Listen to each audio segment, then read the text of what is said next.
Good morning, church. It is wonderful to spend this time with you, even though we're seeing each other over cyberspace. It's one of these things. It's a beautiful opportunity we have to be together. Today's a snowy, wintry day. If you're not in Kirksville, you may not know that, but it's a cold one. And I keep thinking about spring is around the corner, but it's always kind of fooling us, and winter's rearing its head again. But this idea of the promise of spring is really central to the idea of Lent. In fact, Lent is an old English word that means spring. It means new birth, new life. And we know through the Lenten season we prepare ourselves for the death and resurrection of Jesus Christ, and we know that this resurrection is something that is there for all of us, that all of us can experience this resurrection to a new life, both here in this world and in the next. And it's something that we talk about a lot, about transformation, about being made in the image of God and reclaiming that image for ourselves. There's a song that speaks of this as one of the more popular hymns in our hymn book called Hymn of Promise. And it's something that really helps us prepare ourselves for this new birth. And I'd like to share that with you, but before I do, I want to share a text from Isaiah chapter 43, starting with verse 18. Isaiah writes, "Forget the former things, do not dwell on the past. See, I'm doing a new thing. Now it springs up. Do you not perceive it? I'm making a way in the wilderness and streams in the wasteland."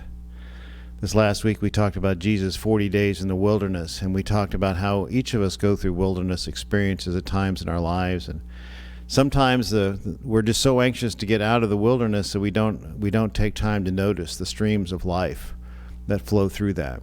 And I think that's something that's easy to get caught up in with all the world events that are going on and the pandemic and all the things that have stretched us to new areas. But it's something that I think it should encourage us that God is in control of the life, that God gave us life, and that we're stewards of it. And I'm appalled each time I hear about the war in Ukraine and how many people are dying or being injured and displaced there. And it breaks my heart. But I know that God gave us the gift of life, and we're to celebrate that, and to celebrate that which God can do through us to help others. Well, the song Hymn of Promise is, like I said, one of the most popular hymns in our hymnal. It was written by Natalie Sleeth, who's both a lyrics and music composer. She lived from 1930 to 1992, so she's really a contemporary of ours. But she was one of the most prolific choral composers of the 20th century. She composed the words and music, both, to the song Hymn of Promise in 1985. You know, Hymn of Promise was originally a choral piece. It was written as a choral anthem and became so popular with choirs around the country that people wanted it in their hymnals, and it was added to the United Methodist hymnal in the late 80s. And so we consider it one of our newer hymns because it was written in 85. But the words are so poignant, and it helps really us to think of new life through Jesus. But the first line is, "In the end is our beginning." That actually is a borrowed line from a T.S. Eliot poem called Four Quartets. And so Natalie Sleeth must have been familiar with that when she used that phrase. But that's part of the third stanza of the hymn. You know, Natalie Sleeth wrote this hymn to honor her husband, Dr. Ron Sleeth, who is an ordained elder of the United Methodist Church.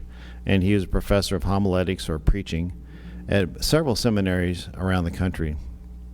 And Natalie Sleeth composed primarily children's choir and children and young adult choral music. That's where we know her the most, because her music's easy to learn, and the lyrics and the melodies are something that are accessible for all people. And so we've always loved the music of Natalie Sleeth. When I was a choir director, I did many pieces that were composed by Natalie Sleeth.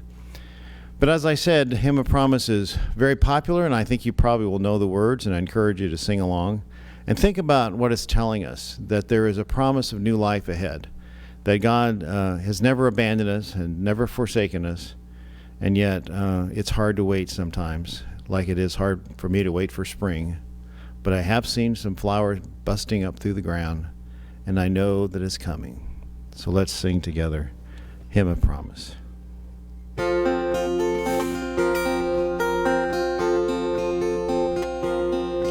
In the bulb there is a flower, in the seed an apple tree, in cocoons a hidden promise, butterflies will soon be free.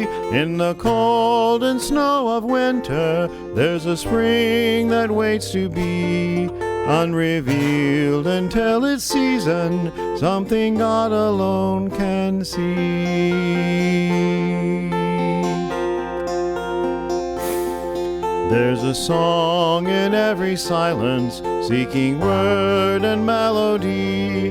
There's a dawn in every darkness, bringing hope to you and me.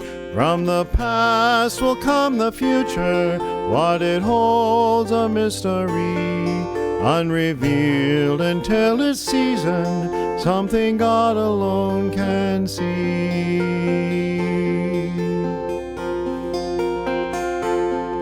In our end is our beginning, in our time infinity. In our doubt there is believing, in our life eternity. In our death a resurrection, at the last a victory, unrevealed until its season, something God alone can see.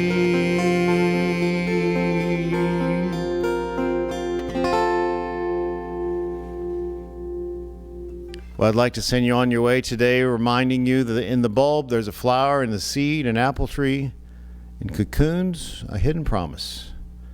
Butterflies will soon be free.